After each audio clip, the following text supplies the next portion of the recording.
Boy Next Door is the worst game ever, and this is going to be a really weird one, so brace yourselves. This game was developed by Ghost Russia. I referenced him in the last episode when I discovered that he had an achievement named after him in the game Poo Sky. And by the way, the Poo Sky developer really doesn't seem to like me right now. But after I saw that Ghost Russia was involved in that one, I decided to go and check out what he had been up to since the last time I covered a game of his, which was German Fortress 3D. And to my surprise, it's gotten really weird. So last month, Ghost Russia released a homoerotic game called Deep Dark Fantasies, and it's really weird. And don't get me wrong, everyone can enjoy what they want to enjoy, but we discovered that this was actually just a bunch of screenshots that were taken from an old gay porno. No, I'm not even kidding, you can find a slightly safe for work scene of it on YouTube. So our old pal Ghost Russia decided to take some screenshots, put a pixel overlay to them, and change the guy's name by exactly one letter. So you can buy that for $4.49 Canadian right now. But anyways, that was last month, and that's not really consequential anymore. Let's talk about their new game,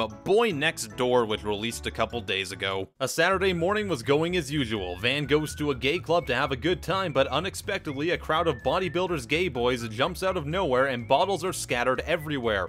Van does not have any choice but to run away from them and collect bottles, escape from the gay boys and bodybuilders, and get it to the gay club at any cost. Features: endless gameplay and fun, multiple locations available for play, they mean 2 by the way, good soundtrack, and Steam achievements. Okay, I'll give them 1 point out of that. There are Steam achievements in this game. The rest of it, though, I'm not super convinced of. For starters, by multiple locations, like I said, there's only 2 different locations in the game and they function exactly the same as each other aside from aesthetic. By good soundtrack, they mean that they have exactly 3 different tracks that play looping depending on where you are in the game. There's one in the main menu and there's one in each of the 2 levels you can play on. And if you go anywhere other than the main page on the main menu, the sound cuts out entirely. Now let's tackle endless gameplay and fun. This game is nearly impossible to play for more than 40 seconds without restarting. So this game is basically like a really terrible version of Flappy Bird, and when I can say that your game is worse than Flappy Bird, you're really doing something incorrectly. The game itself is an endless runner where you go up and down the street and try to avoid the different obstacles in your way while picking up, I think they're supposed to be vodka bottles, but I could be wrong. If you touch any of the obstacles, the game makes you restart. Okay, that sounds fine and dandy, and it's actually really easy for the first 30 seconds. That is until there's 2 things on the screen that are way too close together and you literally can't get through them and you'll hit them every single time. It's actually impossible to avoid them and you can't progress any further, which is annoying because then you literally can't get some of the achievements in the game which require you surviving for 4 to 5 minutes. The game also runs in 720p and sends my screens out of whack every time I try to launch it, and I've had to reclose and open the game several times just so I could see what was going on.